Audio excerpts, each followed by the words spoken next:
Yes, you. Yes. To simplify it, I want my country back and I want freedom. All right. And when you say you want your country back, what do you mean? I don't believe our country's free anymore. You only have to look at the European Union and what's going off there. I want my country back. I want Britain to be Britain. I just want... We're all so frustrated with all this talk about the EU and all this rubbish we're hearing. That gentleman there in the orange tie, he knows what goes on. He knows what goes on in Europe. Absolutely. You wouldn't believe the half of it.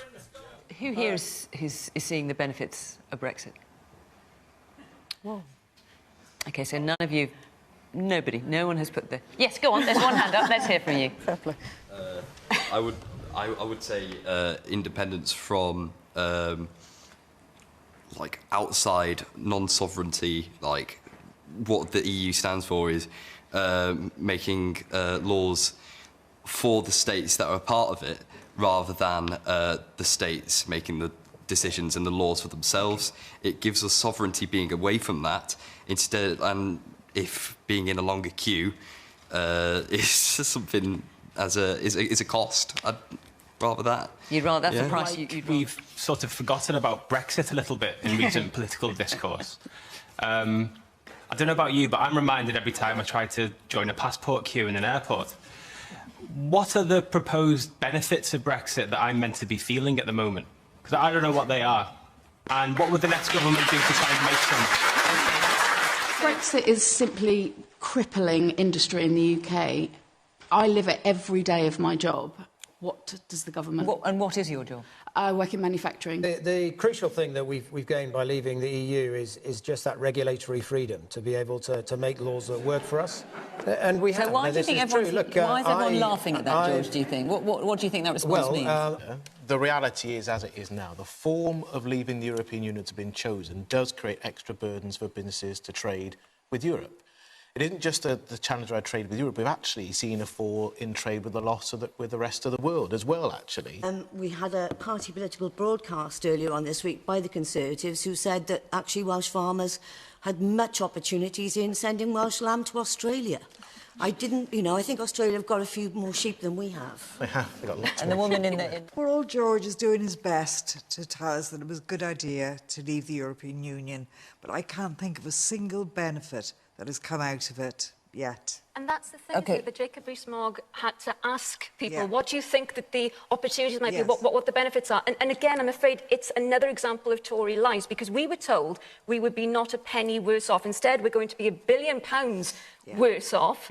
We have to still collaborate, so we have to still create policy where we can communicate. But where is that policy? Where is that new world that we were promised? Because I'm not seeing it. You don't feel you're seeing it? No. I think it's obviously an insensitive comment. And look, the government recognises that times are tough. We've had a global pandemic. We've had Putin's illegal and brutal war in Ukraine. And these factors have impacted our economy. No. Brexit's It's nothing to do with Brexit. We have had a very difficult time. Yes, it is. Yes, it is. Not all of it, but a bit. Well, I don't really think it's the right time to be rerunning a referendum that we had many years ago where the country voted to leave the European Union. I can't believe we're bringing it back. Rejoining the single market. Very quickly answer that, Vicky, before I move on. Has Brexit effectively left the government without any credible or constructive means of managing illegal migration, so it's now clutching at straws with these radical policies? And you're saying Brexit, what, because of the Dublin Convention? The ability to actually engage constructively with other countries across the EU to try and manage the flow of migration from these countries and try to actually manage it in a more constructive way. It was about moving you back towards free movement and losing control of your borders again and not being able to set your own immigration policies.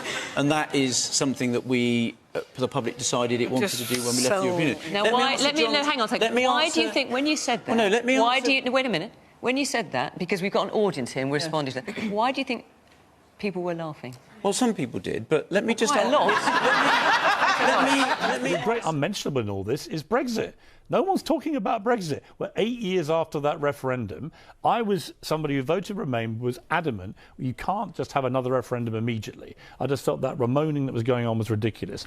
But I'm sorry, after 8 years, given the state of the supposed control of our borders, which is terrible, and given the effect, the self-harming effect on our economy, surely it's time that Labour had an honest conversation about where the polling is on Brexit, which is most people in this country would like another referendum to see whether they actually like what they've been given. And the OBR still says it would represent a 4% hit. It will represent a 4% hit to the UK economy over 15 years. Brexit worries me. In that respect, I can't help feeling that it'd be an awful shame if what we've gone to so much trouble to do, to collect the European big nations together, to break it all up now would be a crying shame, I feel.